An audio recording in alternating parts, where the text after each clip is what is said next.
I'm Julia Borston reporting from the Makers Conference, and we're joined now by YouTube superstar Bethany Mota. Bethany, thank you so much for joining us. Of course, thanks for having me. So you've been doing this for almost 7 years now, you said, and you have almost 10 million followers on YouTube. Where are the various places where you create and share content?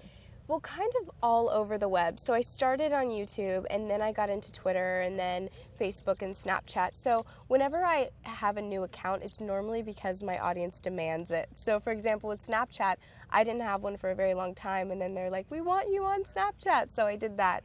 And I think that's the cool thing, is I feel like they all serve their own purpose. Like, I'm not uploading long form content anywhere other than YouTube, and I'm not posting the photos on Instagram anywhere else. So I think that they're all kind of exclusive to their own things. Now, you generate revenue from YouTube and your YouTube ad business, and then you also have a clothing line. Tell us a little bit about the business of Bethany Mota.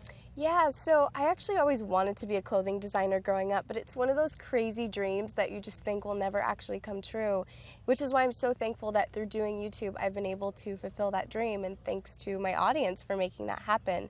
So working with Aeropostale has been an incredible partnership because I'm able to really have a lot of creative freedom, which is what I care about most of all, because that's what I can do on YouTube and on Twitter and everywhere else. Is if I see something and I have this vision in my head, I get to make it come to life, and that's what I get to do with the clothing line.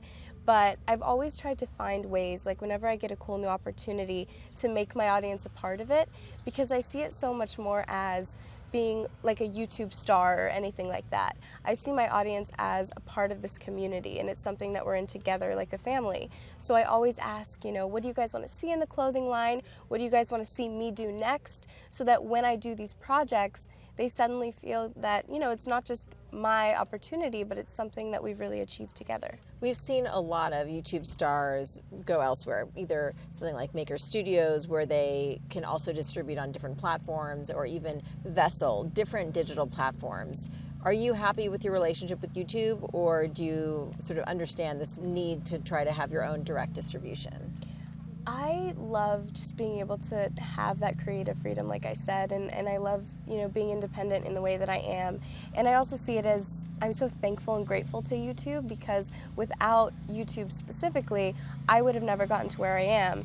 And YouTube was in a completely different place 6 years ago. And I feel like I've kind of went through that growth with them as well.